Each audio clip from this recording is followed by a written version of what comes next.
Semua saat dulu. Berdoa dulu, berdoa dulu. Berdoa dulu, nak.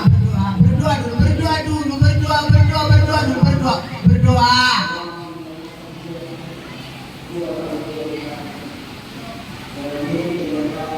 Bapak dalam surga, terima kasih di pagi hari ini. Anugerahmu ada bagi kami walaupun suasana hujan, kami tidak pernah untuk berhenti mengagungkan Tuhan buat ibadah seperti ini. Berkati kami Tuhan dengan waktu yang singkat ini. Di dalam dan demi nama Tuhan kami mulai acara ini. Haleluya. Amin.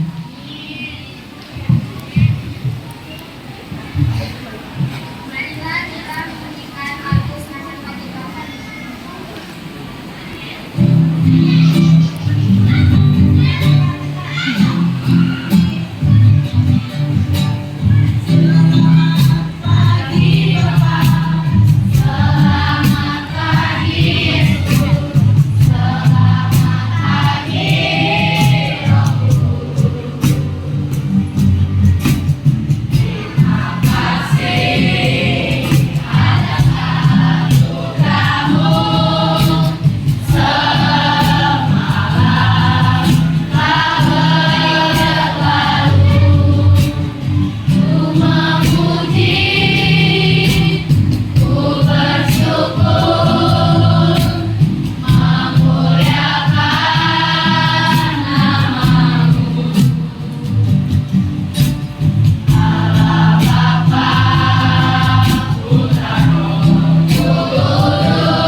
Bertugas 90 siapa persembahannya?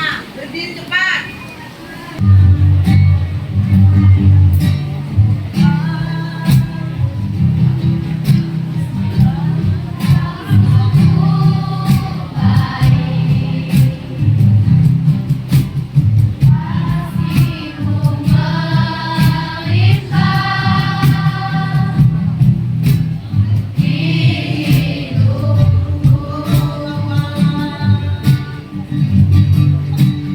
Bye.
Sekali lagi sikap doa, tundukkan kepalamu, tunduk matamu dan pikiranmu.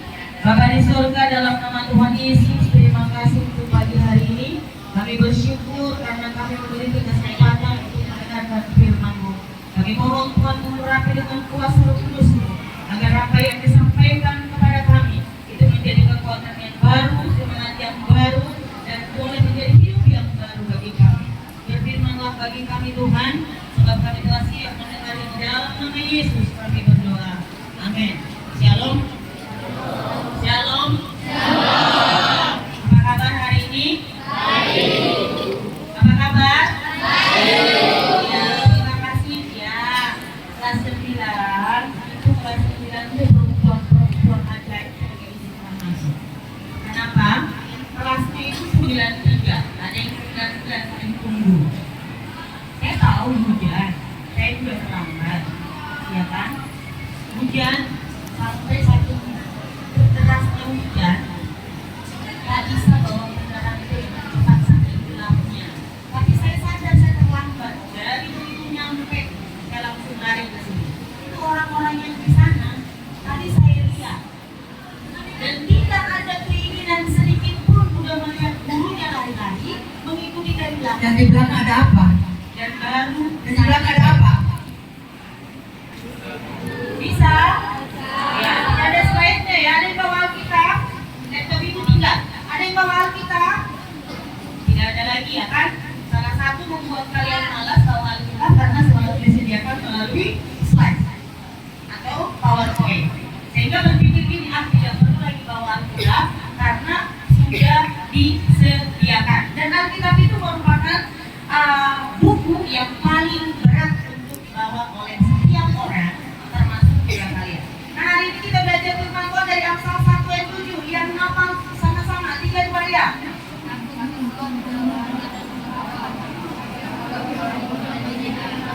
Yang kuat laki-laki 3 2 ya.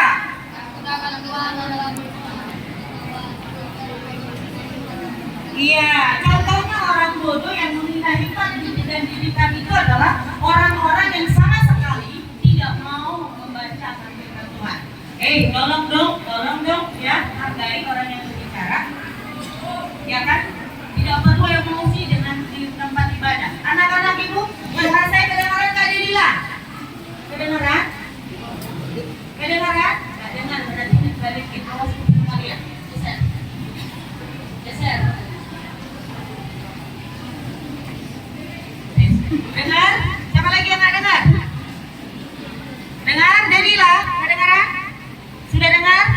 Oke. Dengarkan satu kisah nyata dari seorang anak laki-laki. Sebut saja namanya si Bule. Bukan Bule KW yang di sini ya, bukan. Karena memang dia juga mirip seperti orang bule. Nah, kenapa dengan si Bule ini, nak?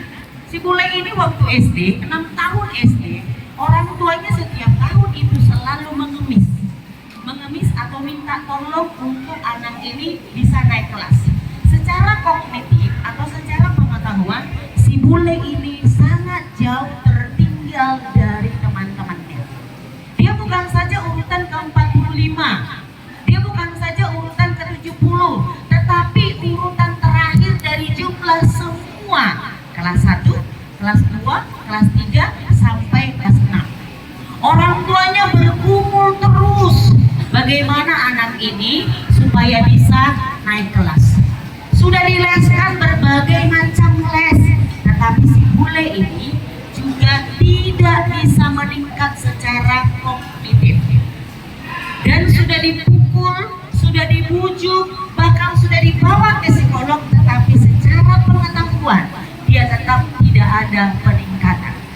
Si Bule tidak stres, tapi orang tuanya menjadi stres karena melihat perkembangan anaknya yang sangat-sangat lambat. Orang tua itu malu kalau anaknya tidak naik kelas. Orang tua itu malu kalau anaknya sampai dikatakan bodoh di sekolah. Sehingga membuang rasa malu, rasa gengsi sebagai orang tua, mereka tiap tahun selalu mendatangi wali kelasnya bagaimana caranya supaya si Bule ini naik kelas. nak, apa yang menjadi kelebihan si bule?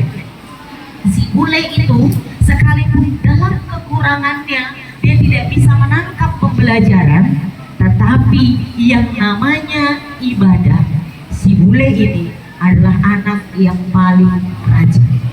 Mau hujan, badai, petir, apapun, yang namanya sekolah minggu, si bule itu selalu yang pertama hadir di tempat ibadah atau di sekolah minggu. Guru sekolah minggunya belum datang, tapi dia sudah selalu datang menunggu di depan pintu. Bukan guru sekolah minggu yang menunggu dia setiap minggu, tetapi si bule inilah yang selalu menunggu guru sekolah minggu. Suatu ketika guru sekolah minggu bertanya kepada si bule, "Bule, kenapa sih nak kamu nungguin terus kakak-kakak sekolah minggu setiap minggu? Kita kan masuk jam 8, tapi kadang kamu kurang jam 7 sudah sampai di sini." Anak kecil si bule bilang, "Saya tidak menunggu kakak-kakak, tapi saya sedang menunggu Tuhan Yesus." Ketika kakak-kakak datang buka pintu, saya begitu bahagia karena Tuhan Yesus sudah menunggu saya di dalam. Itu kata si bule. Nah, keajaiban terhadap si bule adalah yang dibayangkan oleh orang tua mereka bahwa anak ini tidak akan pernah lulus SD karena ujian nasional, tidak akan pernah lulus. Orang tua sudah pasrah, tidak apa-apa. Karena mungkin kita nggak punya Lamborghini, tetapi kita juga menjadi orang yang sangat sombong, tidak mempedulikan Tuhan, tidak mau tahu, tidak penting siapa Tuhan itu. Yang kalian pikir, yang manusia pikir, yang kita pikir, kita hidup itu karena makan yang enak. Kita hidup itu karena bisa happy-happy. Kita hidup itu karena kita bisa melakukan apapun yang kita suka. Nakku, 1 minggu yang lalu saya baru ke rumah sakit, bertemu dengan orang hebat, orang yang sangat kaya, orang yang mungkin tidak pernah makan ikan asin, gak pernah mungkin makan ikan tempe, hidupnya sangat enak, tapi mulutnya tak pernah dijaganya, anggap remeh. Dan sekarang mulut itu tak bisa dijaga. Kenapa? Karena sakit. Apa yang bisa kita sembuhkan? Lalu apa yang dimaksud dengan takut akan Tuhan? Takut itu setiap anak pernah takut sama guru, benar? Ada takut sama guru? Gak ada kalian takut sama guru. Takut sama orang tua. Yang ada orang tua yang takut sama kalian. Yang ada guru yang takut sama kalian. Ya kan? Lihat di sosial media. Hanya karena menegur, menyentil. Akhirnya apa? Guru yang ada di Indonesia ini harus mengalami yang namanya penderitaan di penjara. Kalau pernah ibu bilang sama salah satu anak 98, "Tak apa-apa saya masuk penjara karena engkau, karena saya mendidikmu dengan benar menurut saya." Tapi belum tentu menurut orang tuanya, belum tentu menurut kalian. Takut itu artinya gemetar, takut itu artinya tersungkur, takut itu artinya tunduk, taat, tidak bisa melawan. Jadi takut akan Tuhan artinya kamu gemetar ketika disebut nama Tuhan. Kamu gemetar ketika disebut nama Tuhan. Kamu tertunduk, kamu tersungkur, tiarap sampai cium lantai ketika kamu menyebut nama Tuhan. Kalau sekarang kan sumpah demi Tuhan, sumpah demi Tuhan, sumpah, gampang betul bersumpah ini. Sumpah bu, demi Tuhan. Allah, Tuhan Yesus bilang, jangankan demi nama Tuhan, demi tanah ini pun kamu tidak punya hak untuk bersumpah.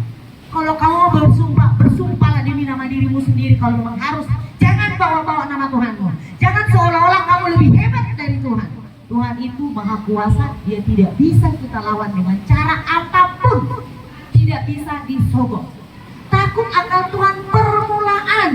Kalau kamu gemetar menyebut nama Tuhanmu, kalau kamu taat Andika, kalau kamu tunduk, ada rasa hormat terhadap Tuhanmu, maka kamu akan mencari Dia. Kamu akan melakukan perintahnya. Semua orang pengen hidup sukses. Ada pepatah bilang nih, pepatah yang tidak baik. Mudah foya-foya. Tua kaya raya, mati masuk surga. Semua orang blow on pasti pengennya seperti itu.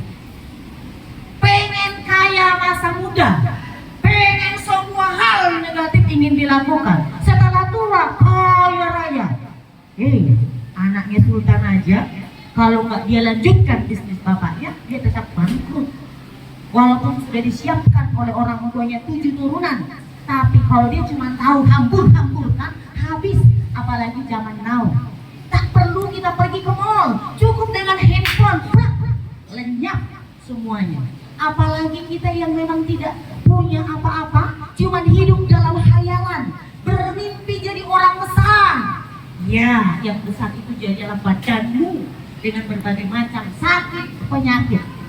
Bukan menjadi orang yang sukses dalam tanda kutip, tapi badan kita ini makin melebar. Oleh karena apa? Hidup dalam mimpimu anak muda. Ya, hidup dalam mimpi, hayalan burukmu yang tidak mau menggunakan kaki dan tanganmu ini untuk memuliakan Tuhan.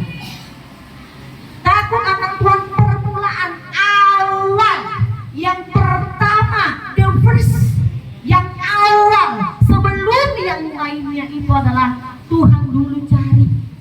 Cari dulu Tuhan, carilah dahulu kerajaan Allah dan kebenarannya, maka semuanya apa yang ditambahkan? Ini kepintaran, nak. Jangan cuma pintar ngakalin orang tua. Ya, semua manusia itu pintar memang. Ada yang pintar ngakalin, sudah pulang jam 2 selalu dibilang latihan, padahal tak pernah dia ikut latihan. Selalu dibilang piket, selalu dibilang urusan sekolah, padahal di mana nyangkutnya? Di mana nyangkutnya? Di kuburan. Mungkin salah satu penghuni kuburan itu sudah menjadi pacar tercantik bagi dia, sehingga harus nyangkut dulu di situ baru nyampe ke rumahnya. Pulang jam 1 dari sekolah, nyampe tetap jam 4. Pulang jam 4 dari sekolah, entah jam berapa lagi nyampe di rumah. Dengan memperalat sekolah, luar biasa orang tua kali. Ketika dibilang, "Ma, kami masih di sekolah," padahal sudah mau mungkin di luar sana. Orang tuanya bilang, "Wah, anakku hebat, masih belajar." Gak usah mimpi. Berdoa kok, bukan orang lagi mandi di sini perlu kamu mimpi. Kita mau berdoa, nak. David, gak usah buka tutup matamu. Cowok semua lipat tangannya, tutup matanya. Perempuan, perempuan. Oke, nak, kita mau berdoa. Ya, biarlah kita semua boleh merenungkan firman Tuhan yang disampaikan dan belajar dari kisah nyata tadi bernama si bule. Dia dianggap bodoh, tapi dia memiliki perilaku yang baik dan takut akan Tuhan. Pada akhirnya dia mendapatkan hasil yang baik dan menjadi seorang pemuda yang cukup sukses di Pulau Batam ini. Siapapun kamu, siapapun kita semua, kalau kita terus mengandalkan Tuhan, percayalah, asal benar-benar kita semua mau diproses. Ingat, Yusuf penderitaannya tidak mudah. Abraham, Daniel, bahkan semua tokoh-tokoh yang kita termasuk Tuhan Yesus juga tidak mengalami hamil dan darah buruknya. Tetapi ketika takut akan Tuhan itu menjadi prioritas dalam hidup setiap orang percaya yang mau melakukan, dan hasil itu terbukti di dalam kehidupannya. Bapak di surga, dalam nama Tuhan Yesus, terima kasih untuk pagi hari ini. Kami sungguh bersyukur sebab Engkau mengingatkan kami untuk firman Tuhan. Urapi kami dengan kuasa Roh-Mu yang kudus. Jamah kami Tuhan, agar hidup kami ini boleh menyenangkan hati Tuhan. Dan kami boleh memprioritaskan Tuhan menjadi pribadi yang takut akan Engkau, menjadi pribadi yang mengutamakan Engkau, karena Engkau akan memberkati akan kehidupan kami. Setiap orang yang mengandalkan Tuhan tidak akan pernah dipermalukan. Walaupun dunia ini mempermalukan kami, meninggalkan kami, melupakan kami, tetapi Tuhan tidak akan pernah melupakan kami. Berkati Tuhan anak-anak didik kami ini, sebagai pendidik, sebagai guru. Kadang kami kesal, marah terhadap sikap mereka, tetapi kami mengasihi mereka seperti Engkau mengasihi kami. Namun kasih kami terbatas dengan ketidaksabaran kami dalam menghadapi mereka, ya Tuhan. Tuhan Yesus, setiap anak-anak ini berharga di mata Tuhan. Setiap anak-anak ini sangat dikasihi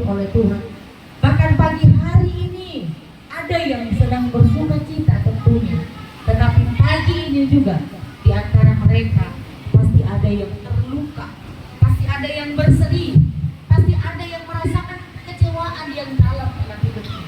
Bahkan barangkali sulit untuk mempercayai Engkau, karena ketika percaya kepada Tuhan, penderitaan tak pernah habis dalam hidupnya. Tetapi biarlah anak-anak kami ini menjadi pribadi yang kuat, menjadi pribadi yang kokoh di dalam Engkau. Mereka tidak terjerumus dalam pergaulan-pergaulan yang tidak baik. Mereka tidak meninggalkan kebenaran Tuhan oleh karena nikmat semata ya Tuhan. Berkati anak laki-laki, berkati anak perempuan, baik itu kelas 7, 8, 9 ya Tuhan. Dan sebentar Tuhan, anak-anak kami ini akan melanjutkan pelajaran. Tuhan tolong, biarlah mereka dapat belajar dengan baik dan mereka mempersembahkan pembelajaran mereka itu untuk Tuhan. Bukan karena takut kepada guru saja, tetapi sebagai penghargaan mereka terhadap Engkau. Terima kasih Bapak, ampuni kami semua yang ada di sini, sebab kami adalah orang-orang yang berdosa. Kuduskan kami agar kami senantiasa layak di hadapan Tuhan. Dalam nama Tuhan Yesus Kristus kami berdoa dan sudah mengajar kami berdoa. Bapa kami yang di surga, Dikuduskanlah namamu, datanglah kerajaanmu, jadilah kehendakmu di bumi seperti di surga. berilah kami pada hari ini, dan ampunilah kami akan kesalahan kami, dan janganlah membawa kami dalam pencobaan, karena Engkau punya kerajaan dan kuasa dan kemuliaan sampai selama-lamanya. Arahkanlah hatimu dan terimalah berkat yang daripada Tuhan. Anugerah dari Allah